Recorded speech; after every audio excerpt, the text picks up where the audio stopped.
This is episode number 26 of the Sports Consiglieres podcast. My name is Jim Whalen. Along with me, always, is my co-host, Jerry Calla. Jerry, how you doing?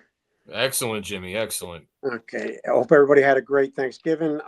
We had Danny Gallagher, who was the beat writer for Montreal Expos, on twice. Once when I was solo, once with Jerry, and had some interesting stories. We got a lot of good feedback of the Montreal Expos. We reached out to Larry Parrish. Larry Parrish actually did the intro to the Danny Gallagher's book, Blue Monday. So it's our privilege and honor to introduce Larry Parrish, lifelong Major League Baseball player and Montreal Expos. Larry, thanks for coming on the podcast. All right. Hope it goes well. Okay. You made your debut back in 74, 20 years old. I guess at that time, Montreal was having a lot of players in the South. Ella Valentine, Tim Raines, Warren Cromartie. They're in the South. So how did the Montreal Expos find? I guess you were in Winter Haven, Florida. That's where you grew up. Yes. And how did they find you? And then did you have a decision to go to college? Were there other decisions going on? Just take us back to, a 20-year-old Larry Parrish and his decision to, or 18-year-old Larry Parrish and his decision to pursue baseball at that time. Well, I was sort of a unique experience coming out of high school. I didn't see a whole lot of scouts at that time. I played in a small town in Central Florida, and coming out of high school, I didn't have any offers in baseball. I actually had offers in basketball, but my high school baseball coach had played college ball, and he thought that that I had a lot of potential. So I got Fred Cotney was my high school coach, and he was not far removed from playing college ball at Furman University. And he just basically pushed me or got me an opportunity, I guess you would say, with a tryout at Seminole Junior College, which was in Sanford, Florida. Okay, and sure. I went up there for a one-day tryout, and they gave me a full scholarship on the tryout. Oh, wow. And so I played one year of junior college ball, and I led the nation in hitting. And then I'd always wanted to go to Florida State, so I got an offer from Florida State. But then we went to play in the junior college baseball tournament, which was actually in Winter Haven at the Red Sox complex. And at that time, because I wasn't drafted out of high school, I was a free agent. So I could actually talk with all the clubs. And, we didn't have an agent. It was basically my father. And we talked to, I think, like 12 different scouting directors and farm directors at the time. Went out to dinner with them during that tournament, and actually got a higher priced offer from the Baltimore Orioles. Okay. But Mel Didier at the time was running the Montreal Expos, and my father was blue collar worker, in construction, and everybody else had come to see us, in 3-piece suits, and Mel Didier come with khaki slacks on and a polo shirt, and told my dad, that there wasn't going to be any drugs, as long as he ran the Expos, and that he was going to look them eyeball to eyeball, belly button to belly button. And, he walked out of the house that night, and my father goes, "You're going to sign with them." And so I wound up signing with the Expos, and Mel had told my father, says, "We think your son can play." And if he's as good as we think he is, then there's no one in front of him. We're an expansion organization, and he'll be in the big leagues, at an early age. And as it worked out exactly like he said. Yes. So you made your debut in 1974, I guess, Rookie of the Year in 1975. So, and then I guess in the book Blue Monday, I guess you and Ellis Valentine were friends at that time. And we know Jerry and I are in New Jersey, but Ellis was a trade for the Mets. So just talk a little bit about your relationship with you and Ellis Valentine. Starting off in those early years. Oh, we started out together, and and he's still the most talented player I think I've ever seen, as far as being able, the total package is power, maybe the best arm that ever played the outfield. Yeah. And there's been some great ones in right field, but I've seen the guy pick a ball up in Olympic Stadium and one hop it from the fence to home plate. And just throw it on a rope. And we had some good ones with, Clemente and David Parker and guys like that. But, I thought Ellis was one of the best. And, he came from blue collar parents from the LA area. And I don't know how we gelled, but we just, maybe it was mutual respect for each other. But I can remember playing in the Florida State League, and his mother came to town in West Palm Beach, and she like cooked for us, And when you're playing in the Florida State League, we were making like $500 a month. Yeah. If you went fishing, if you caught it, you ate it, and so having his mother come into town, and she was actually almost like a mother to the whole ball club. Everybody came by, and she would cook things. I can't even remember what she cooked right now, but at that time anything was good as long as there was a lot of it. And so we came up through the minor leagues together, and I think I came up in 74, and then I think Ellis maybe 75, and I don't know. We just even to this day we still talk, and so he's just a person, and we were such diverse backgrounds, me from a small town in the South, and I think him from, from California, from LA, you probably couldn't get any different backgrounds. And Larry, that's a great story. Again, I mean, that's just the power of sports, bringing two guys together like that. But again, for our listeners, Larry Parrish is with us. We're lucky enough for him to join us. 15-year career in Major League Baseball, is one of the early Montreal Expos. Larry was also a two-time All-Star. But Larry, we had Danny Gallagher on, like Jimmy said, twice. And this is coming from a Yankee fan. Actually, Jimmy is a Yankee fan as well.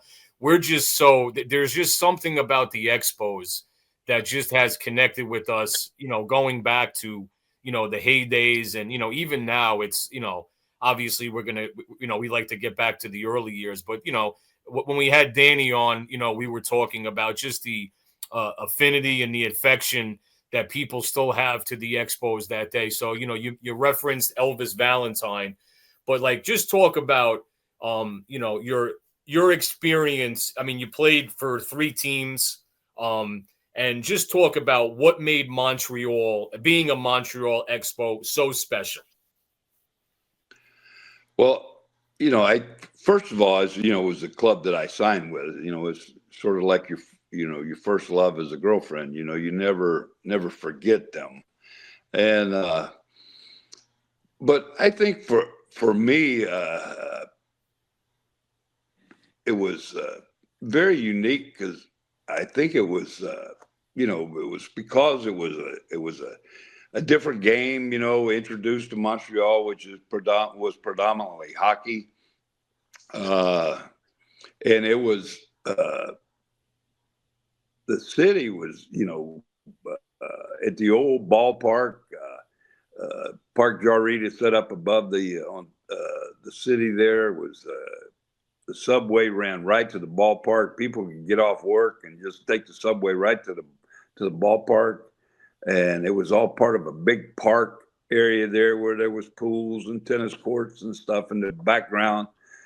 And it was a minor league ballpark for the old Montreal Royals. That they just added a couple clubhouses down to the left field and right field line, and but it's set up on top, so the wind blew every day from left field to right field. So it was a great ballpark if you were a left-handed hitter, and it was a tough ballpark if you were a right-handed hitter. And the fences back then was 340 down the lines. It was like 420 to center. It was a big ballpark, but there was just something about the people, though. It was new, and they just absolutely just loved, the team. I mean, I can remember us when we would get to Montreal, we would have a parade every year, start in the downtown area and would parade all the way to the ballpark with the players on the back of convertibles. I mean, it was like the Macy Day parade for opening day every year there. And it was just for a young kid coming up, it was such a great city as far as the food. It was a melting pot of ethnic people. And when you went to an Italian restaurant, you were actually getting Italian food. It wasn't Americanized. The same thing with the French food or the Jewish steakhouses. And I mean, it was if you love to eat, it was a tremendous city for that. A lot going on downtown, and it was just a great place to play. And the organization at that time was ran by John McHale and Jim Fanning. They had come over from the old Milwaukee Braves regime when they had won the World Series in the late 50s. And they had taken the team to Atlanta. And then from there, they were hired to start this new franchise in Montreal. So they were tried and true baseball people, I guess you would call them. And Charles Brockman was the owner, and I mean, he was a tremendous owner. Just whatever it took to make the club first class. I mean, we travel first class. I know later on, the Expos went through some leaner times, but I never was a part of that. When I was with them, I mean, we were top of the line, and they did. The organization was run so well as far as the drafting department. And I think they were like that throughout the whole tenure of the Expos. I mean, they just produced a ton of talent year after year after year, even though later on they couldn't keep that talent. They'd have to sell it or trade it. But it was just amazing that most of the players were all homegrown there. Yeah, I mean the scouting department there was unmatched. I mean, look at the players that came out of there early, and like I said, unfortunately they couldn't stay in. But like, just fast forward now, I know Danny's not too optimistic about having a team in Montreal. I mean, I mean, if you want to prophesy, I know like there was talking about split season with Tampa Bay, and then their arenas. I mean, their fields damaged right now. I mean, what do you foresee with Montreal going forward? Do you think they might get a team if MLB expands? Or Well, I would like to see them have another chance, but like I said, when I first came up, it was a great atmosphere, and the fans loved coming out to the old ballpark, and it was right there close to the downtown area. Unfortunately, I think when we moved to the Olympic Stadium, it was part of the Olympic Village. It was, way out of town. we didn't get that same clientele of people, just leaving work and boom, right there to the ballpark. And I've seen it, at AAA, which I managed that for a long time. I've seen some of the AAA ballparks, like the one in Toledo, the one in Charlotte, where they were outside of the downtown area that, they were lucky to get a couple thousand people. They built new ballparks in the downtown area and restaurants around them where people could come and enjoy the restaurants before the game, some night places, around the ballpark after the games. And I know in Toledo, we went from drawing, 1,000 people to, 10,000 people at AAA. And I've seen the same thing happen when they moved Charlotte downtown. It's just, it becomes the thing to do. And it's a entertainment value for the family. And I think if Montreal, is going to get another club like that, that's got to be the plans. They're going to have to build that ballpark back in the downtown area where people can access it easily. And then people coming from, the outskirts can come into town and enjoy the downtown area and the ball game. Now, Larry, going back to those early Expo years, who was a big influence, as that was your first franchise. So who was you would say the biggest influence to get you acclimated to being a Major League Baseball player? I don't know. I think there's just so many, people that when you look back that influences you. I know starting out, it's like Mel Didier, you just look back at how he ran the organization, and he was way ahead of his time as far as the things that we do today, testing how high guys jump, how fast they are down the lines.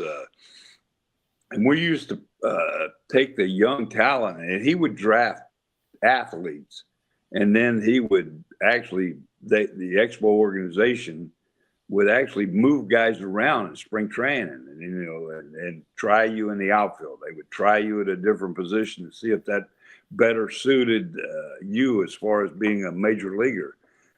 When we think about that club with the Expos, I know I had played, I caught during high school and played third and pitched. I went to junior college. I played right field for the 1 year that I was there. But almost every club that was interested in me was talking about, as soon as I got into pro ball, they wanted to move me to third, with the Expos being one of those. But I saw that with the Expos, though, is like they drafted me. I was an outfielder. They moved me to third. Gary Carter was a shortstop in high school, and they put him behind the plate. Ellis Valentine was a shortstop, and they put him in right field. So they were just drafting athletes at that time and programming them in.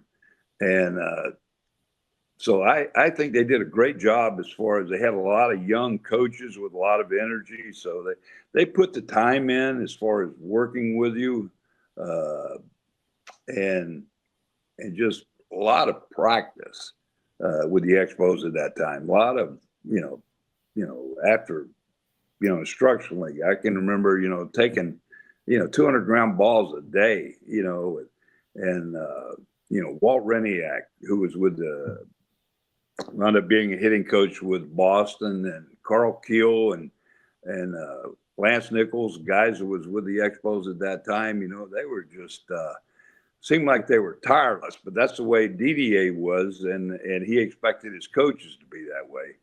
And then when you got to the big leagues, when I came up, Gene Mock was there. And, for me, a very intelligent man, knew baseball, unbelievable, knew the tendencies, much like the computer age today, Gene Mach had it. I don't know if he wrote it down or if he had it in his head, but predicting before the game, which pitchers the other team was going to use and how he was going to counter if he was behind, when he was going to use his pinch hitters, when he was going to use his bullpen. And I know when I first came up, I played in '74 and then for like a month or so there. But then in '75 was actually my first year. And I had been a baseball fan growing up, so I knew these guys that I was on the field with and standing by the batting cage with. And I think I was a little bit in awe of being on the same field with some of these guys. And I was scuffling, and I remember we were in Chicago, and Gene, after the game, Gene called me in and said, I want to take you out to eat tonight, So we met at a restaurant in Chicago, and I knew I was struggling, and I'm thinking, boy, this is a nice way to tell me that I'm fixing, to be sent down to AAA. And after we ate, Gene was like, I've been around this game a long time. And I pride myself in knowing talent and big leaguers. And he goes, you're a big league player. Now you've got to believe that you're a big league player and realize that you're as good as the guys that you're standing around the cage with. And I don't know, from that day on, it's like it just changed my outlook. You respected those guys, but he just made me feel like that I belong there. And, that to me, I look back at that day as being a very important day in my baseball career. Yeah. Well, I guess, unfortunately, 76 season, you had the 107 losses, and I guess Gene Mach ended up getting fired. And then I guess they brought in Dick Williams. So that 76 season, I guess you end up in Olympic Park, the Olympics. So just talk a little bit about that season, and then Dick Williams, because after that he kind of started writing the ship. He was the manager of the Oakland A's. I guess he tried to recruit Reggie Jackson to come to the Expos, which he ended up going to the Yankees. So just talk a little bit about, after Gene Mach and then Dick Williams came in.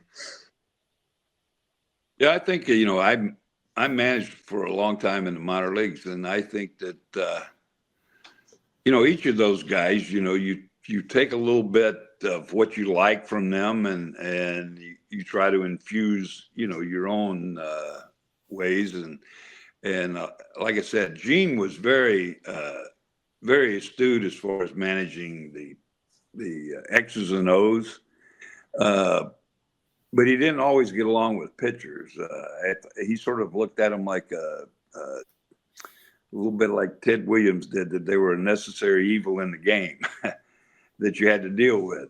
Now, in '76 was really the year that they just, the Expos, all right, they'd been an expansion club, and the guys like Ron Fairley and Bob Bailey and, people like that, they had brought in to hold the club together until they could get the talent, the minor league system producing. Well, by '76, the organization had, they had developed these young players. And unfortunately, with all the talent that became the nucleus of the good clubs was there in '76, but we just weren't ready to win yet. We didn't have enough experience. I think Tim Foley was the oldest player on the starting lineup at 26, as a shortstop. So, but I think Dick Williams did a very good job of when he came in, looking at the Expos, even though we lost 107 games and going, hey, these guys are, the cupboard's not bare. They're just, it's there. Now they need to be, sort of molded, and and we needed a leader. And so the Expos made one move that really, I think, turned that around. They brought in Dick Williams, who had, he brought credibility from the Oakland A's days and the World Series with that. But they also brought in Tony Perez from the Cincinnati Reds. Okay. I mean, the guy was well respected. And even playing the Reds, it was like when they were the Big Red Machine. It was Tony Perez was the guy that would come up there and get that big hit late in the ball game, and just coming over to and talking with the young hitters, and I know one thing for me was I used to when I was starting my career, I struggled with a guy at third base, less than 2 outs. I kept trying to hit a fly ball to get the guy in from third. And because of that, I would sort of lean back trying to hit the ball in the air, and I'd either pop the thing up to the infield, but more often than not, you're trying to swing up like that, at a drastic rate. You would sort of top the ball. And the one place you don't want to hit it with a guy at third is a ground ball to third base. And unfortunately, I hit a lot of those, and you didn't get the RBI. You didn't get that easy run in. And I remember talking with Tony when he come over there, and I go, what do you think about with a guy at third? And he goes, I don't even think about there being a runner at third base. My battle is between me and the pitcher. And I've always tried to hit the ball hard through the middle of the field. And so I try to just simplify it and try not to think about all those people being there on the bases, and I got to do this and I got to do that. No, I'm just trying to, me and the pitcher, we got a contest going on, and I'm trying to beat him.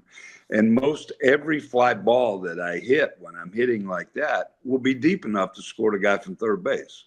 Yeah. And if not, I hit the ball up in the middle of the field, and the shortstop or second baseman has to go up the middle. The guy's going to score easily. And he just made the game so simple that it was like, wow. And and I know at coaching, I've tried to pass that on to my hitters is, don't try to think about that guy being at second or being at third, just think about, keep it simple. And it's just you battling that pitcher out there. And if you succeed, the ribbies will be you'll benefit from that. That'll be just the icing on the cake. Right. Interesting, Larry. Very interesting. And, Larry, I mean, I think these past few stories, and this is why we love having guests like you on, is, we've talked, again, extensively with Danny about, the affection that people have for the Expos. Now, in a matter of the last 12 minutes of you talking, you brought up 3 solid people in Major League Baseball that many fans probably aren't really aware of their accomplishment to the Expos. You brought up Gene Mark, who's probably known, obviously, for managing the Angels. He was one Dave Henderson at bat away from going to the World Series, in which they would have faced the Mets. You brought in Dick Williams, legendary with the A's, brought the Padres with a very veteran team to the World Series, where they were beaten by the Tigers. And then you brought in Tony Perez, who obviously everybody knows, Big Red Machine. Then he went to the Phillies after the Montreal Expos got them in the postseason as well. So that's what I think. You start telling these stories, and people sometimes hear these stories. We're going down memory lane, but you just connected 3 people to the Expos. And I think that's what makes the Expos so special, is throughout their course of history, there were a lot of people that planted seeds. And now you talk about Gene Mark, Dick Williams, Tony Perez, and now this is kind of getting us into the 1981 season, which obviously, you played such an integral part of as the starting third baseman. So, and again, it's great to hear this. Tony Perez, you were obviously a successful major league hitter. Tony Perez giving you that advice, Dick Williams having making an impression on you, Gene Mark. So now bring us to 81. You went through some bad seasons. Now you guys are ready to go. You got the strike. Your second half of the season was better than your first, but kind of bring us to the mentality in the clubhouse of the 1981 Expos, please. Well, I think that, the nucleus of that team had been together. And, in 79, in the month of September, we won 24 games in the month of September. And we lost a game in the standings to the Pittsburgh Pirates, who went on to win the World Series. And we lost to them I think we lost to them by like a game and a half that year in our division. And that was the year that Willie Stargell just made they thought he was done, the first half.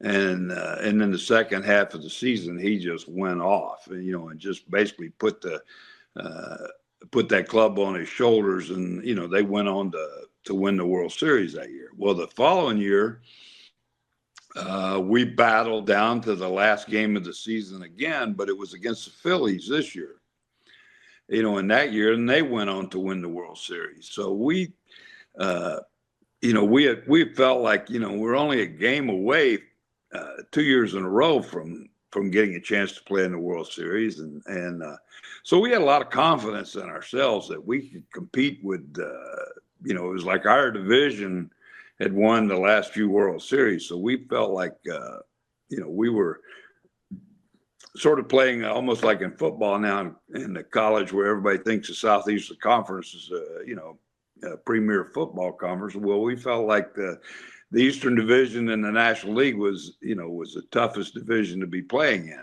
be a part of. And going into that season for me, I had, 79, I had a great year and got off to a great start in 1980. And, but the old ballpark in Olympic Stadium in the daytime, used to be shadows. It stayed between home plate and the pitcher's mound for the whole game. So it was very difficult to see the ball sometimes. You've seen a lot of guys would get hit in the head there because they didn't move.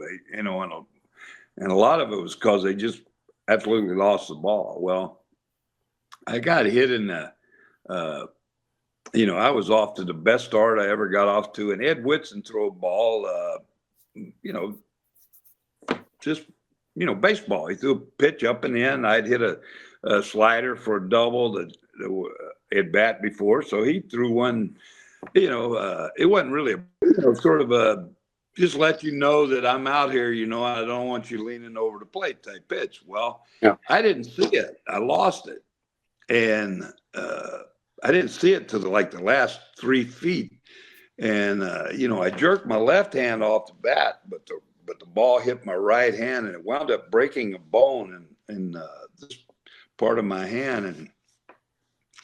And I struggled for the rest of 80 holding the bat in the zone, because that area right there just it would hurt, and I would flinch a little bit, and it wasn't much, but it was enough that you just didn't center the ball very well. Well, the first half of 81, I was still struggling, and I went to see Dr. Job, who sent me to Dr. Stark up in San Francisco, who was a hand specialist, and that was right before the strike. And he basically said, I can't guarantee that I can fix it. If you weren't a baseball player, I would operate. And it was like, well, if I wasn't a baseball player, I wouldn't need it operated on. It only hurts when I swing a bat. And so basically he told me that you might need to find another job. And we had the strike. Well, I went home. I actually had cattle at the time down in Florida. And so I went home and I built some cattle pens during the strike, and I used a hammer every day, swinging that hammer. And I don't know if swinging the hammer or just, it just kept pushing blood to that area. But when I came back after the strike, that 81 strike, I might be the only guy that benefited from it. But when I came back, I didn't have the issues anymore with the pain, and I wound up having a good second half of that season, and really had a great September. And I think it helped us with the Expos. We wound up winning the second half in that split division, and so then we went on to play the Phillies in the playoffs, and it was a great matchup. It was in Philadelphia. The winner was going to go play the Dodgers, and it was Carlton against Steve Rogers. Their best against our best, and I remember I thought I hit a triple that day to drive in a couple, but the Frank Pulley at third base disagreed with me and called me out at third base, trying to make it a triple. But anyway, we wound up winning that game, and from there we went out to L.A. to play the Dodgers, and and they had unfortunately for us, they had found Valenzuela that winter somewhere, and he had for them, and it was a very unique pitch. It's like every pitcher that could really master that screwball was he was very successful in the big leagues.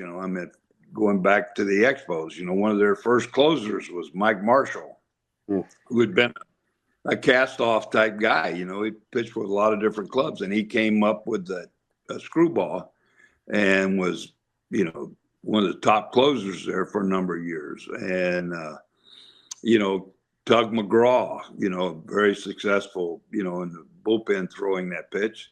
And Valenzuela, was a starter. And it just, you just don't see it very much. It's such a unique pitch. And obviously he had a ton of success. And unfortunately, that series boiled down to, Valenzuela being able to pitch. We split with him in L.A. and come back. We got 3 games in Montreal. We won the first game on Friday night. And unfortunately, on Saturday, though, we had Bert Hooton was pitching for them. And Bert was a guy that was, we had found from the way he was winding up, he was giving his pitches away. And we'd had a good success against him earlier in that season because we knew when he was throwing a fastball and when he was throwing that knuckle curve. Unfortunately, we go to play him in that playoff game, and someone else, either from another team or somebody watching videos for them, had picked up on it. Now he wasn't tipping his pitches anymore. Yeah. And unfortunately, that day we went into it with a lot of confidence, and then it was like, we don't know what he's throwing now. Now we got to go back and just hit off of him, normal, I guess you would call it. And anyway, he beat us that day.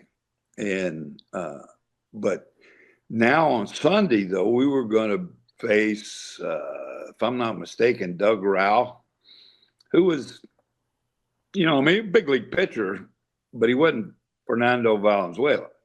Yeah. And unfortunately, at the time, we were supposed to have been we were supposed to be the first retractable roof there in Montreal. Unfortunately, it wasn't, it didn't work when they were building the tower over the center field area where it was going to house the retractable roof. when they got it about halfway up, they were building it at an angle and it started coming out of the ground. So they just had to stop construction of it. So the whole time I played there, it was an outdoor stadium. Later on, they went with the blow up roof.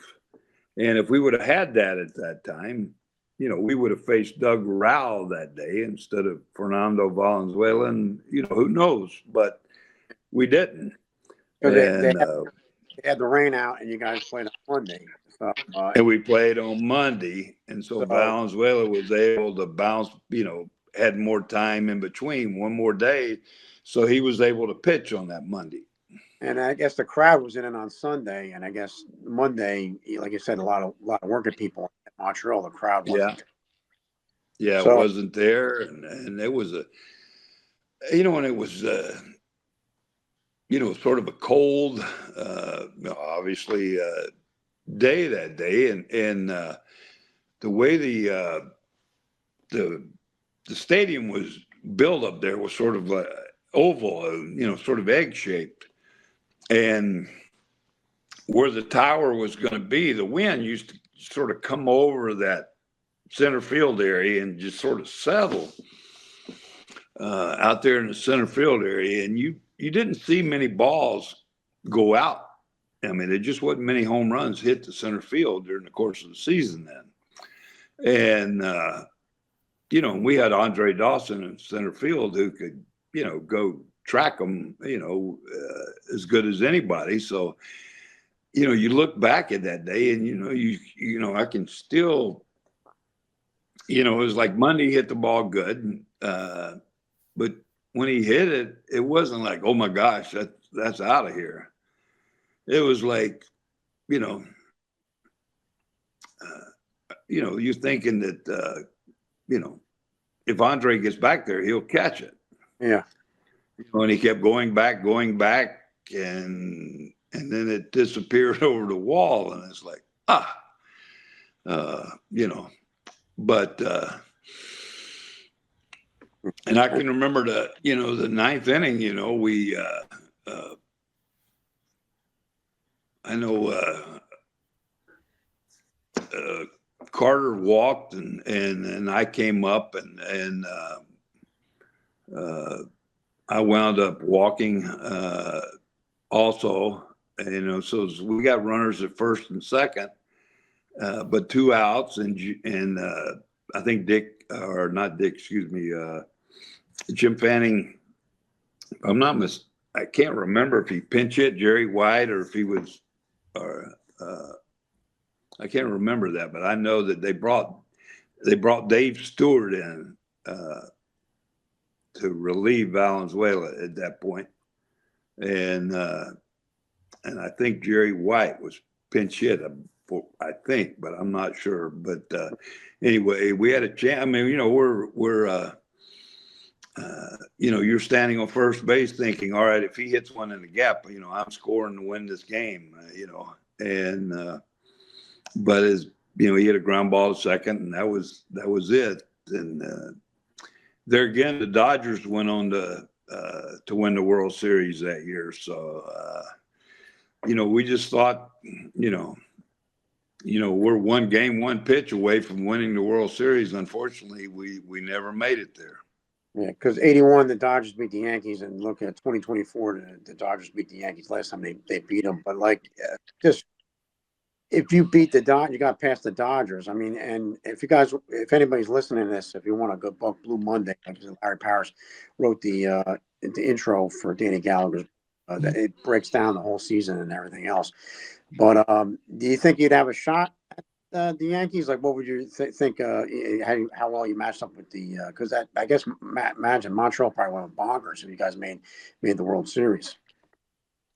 Well, I know I loved later on when I played it. Got traded to the Texas. I loved coming to New York. First of all, I grew up as a Yankee fan. I was Mantle was my guy growing up, and my dad used to take me to spring training games in Florida, just to watch the Yankees play. And as a kid growing up, I could have told you what Hector Lopez was hitting in left field. I knew all the stats, with Moose Cowron, and from there to Joe Pepitone over at first, and, Quebec, and Bobby Richardson, all those guys, and Tom Tresh, and Maris and Mantle, and Yog. So, I knew, I grew up following the Yankees. So to get to play in Yankee Stadium with the monuments and it was a big deal for me to get to play in Yankee Stadium. And the lights were so good there, and it was short to right center in Yankee Stadium. So to me, it helped me as a hitter because I felt like if I stayed in on the ball, if I hit it to right center, it was good. And then if you pulled at the left center, obviously, you were you'd stayed behind the ball, and I just really hit well in that stadium. So we were very familiar with the Yankees because at the time we were in West Palm and they were in Fort Lauderdale in spring training. So we played them often during the spring. And then, unfortunately, I don't want to steal anything, but you end up getting traded the next year to the Rangers. But and I think the GM at the time said probably was the worst decision he ever made. McHale, I believe the gentleman's name was. Yeah. So you end up getting traded. But I'll pass it back to Jerry. I know you got to probably add it. Larry gave us a lot of information. So. Well, the first thing, Larry, as a Yankee fan, it angered me to hear that story about Ed Whitson because when he was here, he really didn't do too much for us other than fight with Billy Martin. But that's another story for another day. And then, I was laughing. You mentioned Doug Rau, and my memory of Doug Rau, and this is for the viewers. There's a great YouTube clip of him and Lasorda using very colorful language all the way from the mound to the dugout because Doug Rau didn't want to come out of the game. Very entertaining. But like you said, 81, tough loss. The Rick Monday shot, Blue Monday, as it'll always be remembered. And, the Dodgers went on to face the Yankees. The Yankees were up 2-0. George Frazier, unfortunately, lost 3 games in that World Series. So, Dodgers had a lot of breaks in that postseason. And, sometimes it's better to be lucky than good. But anyway, now fast forwarding your career, you do get traded to the Rangers. And one thing I'll say is that you had a very young manager in the latter part of your Ranger career who really came from the Dodger organization, really had a nice young core of guys. And that's obviously I'm speaking about Bobby Valentine, but, you were on some very solid Texas Ranger teams. You had Petey and Cavilla, you had Ruben Sierra, Oda B. McDowell, a lot of young talent. I think Scott Fletcher, and, again, Pete O'Brien at first. And, those were very exciting teams. And, that kind of is where Valentine made his bones, if you will, as a manager. So what was it like playing? Obviously, you were a veteran by this time. And how was it like playing for Bobby Valentine? Well, at that time, like you said, I was more of a veteran type player. So it was sort of my job back then to help a manager as far as getting players like Incavilla adjusted to playing in the big leagues. The way you carry yourself, the way what's expected of you. And Pete went on to be a good player. Played in Philadelphia, I guess, some of their good clubs later on. The only thing I think that you look at Texas now and I was out there a couple years ago and that stadium is just unbelievable, state of the art. And walking inside there was so nice, temperature wise. And unfortunately, when I played there, it was an open air stadium. There again, it had been a minor league ballpark, AA club, and they made some renovations to make it able to be used as a major league club. And seemed like that was the story of my career. I played a couple ballparks that were wasn't prime time yet. And I just remember that through the course of the season there, when it was be 110 degrees, and it just seemed like that a lot of times with those clubs down there, and even before I got there, they would have really good first halves and dwindle a little bit the second half, and I would have to think that the weather had something to do with them being able to finish off, because they had talent there. But I just feel like sometimes that the playing in that heat, took its toll by the end of the year. And then you finished up in Japan. Just talk a little bit about your experiences in Japan and you managed. And I think I'll pass it along to Jerry after that, Larry. It was, that was a different, unique experience for us because at the time, there was collusion going on, and especially with the older players like myself, they were trying to run them out of the game, and they were trying to hold the salaries down, which is it's laughable, to think that in the late 80s, the money that the players were making, that they was trying to hold the salaries down with collusion going on. And so for me, Dick Moss was my agent, and they contacted him about, me coming to Japan. And at the time, you know yourself when you're getting close to the end of your career. I'd had some knee problems, and you knew you didn't have much time left, and so the opportunity to go over there and make the money that was being offered that wasn't available here at that time. As soon as I went over there is when the collusion case was settled, but I'd already signed to go play in Japan, and for us it was to see a different culture, to be in Tokyo and to ride the bullet trains. My kids went to school over there, and it was just a unique experience, something that you look at now, and you remember so much about the places that you ate, and I know the food wise at that time, I never had sushi before I went over there. Now there's sushi restaurants everywhere. Yeah. But at that time there wasn't. Maybe in California, maybe Seattle, there might have been some, but